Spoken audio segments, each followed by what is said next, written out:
Thank you, Senator Klobuchar. Senator Cruz. Thank you, Mr. Chairman. There are a few more consequential decisions the Senate undertakes or this committee undertakes than the nomination and confirmation of Supreme Court justices.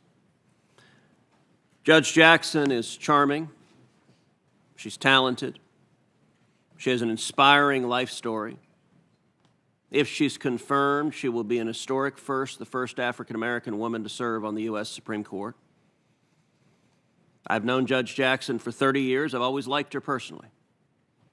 But the assessment this body is charged with the Constitution with making is whether her records demonstrate she will be a justice who will faithfully uphold the Constitution. Now, our Democratic colleagues and their cheerleaders in the corporate media have repeatedly tried to suggest that any opposition to Judge Jackson's nomination is rooted in racism or sexism.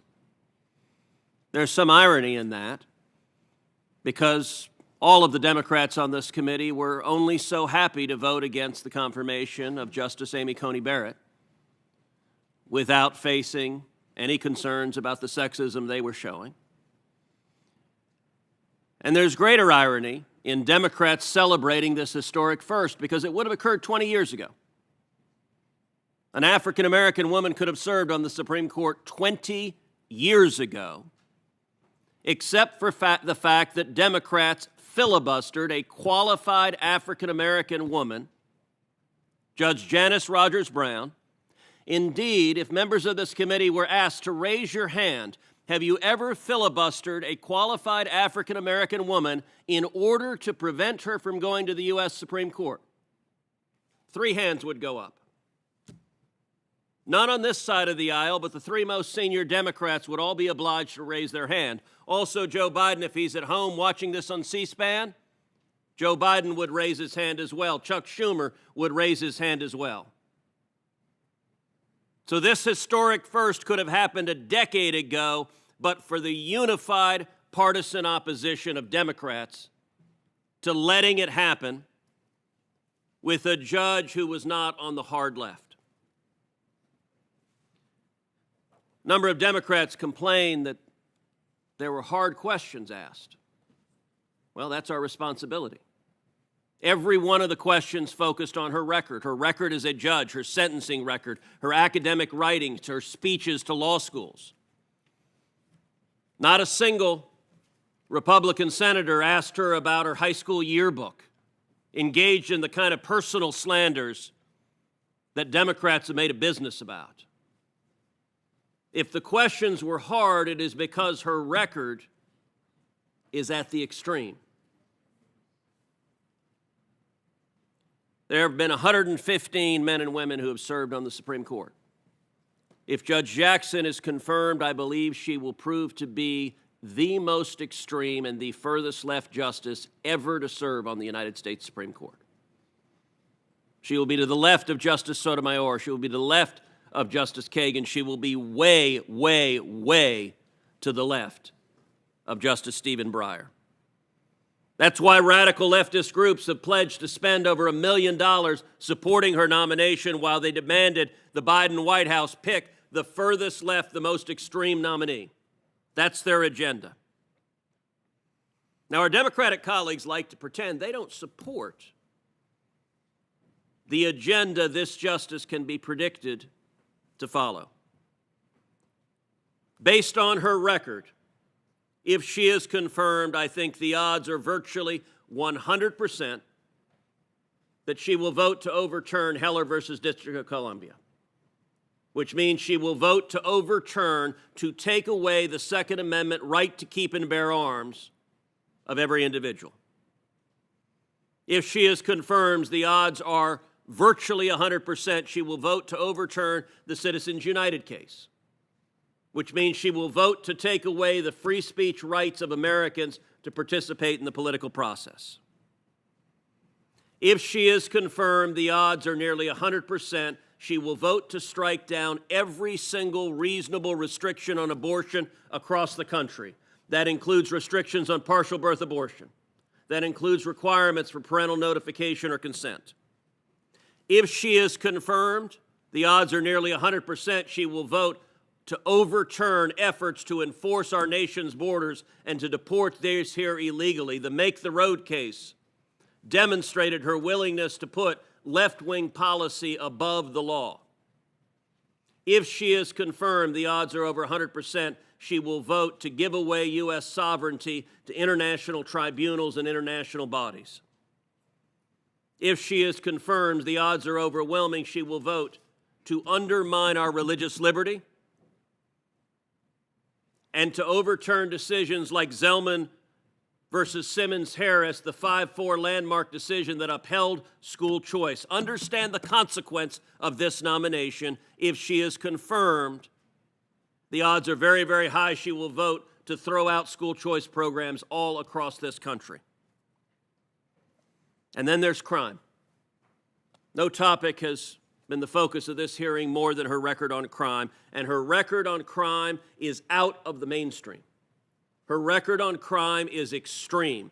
Now, our Democratic colleagues have responded with a straw man. They've responded saying, well, judges all over the country sentence below the guidelines.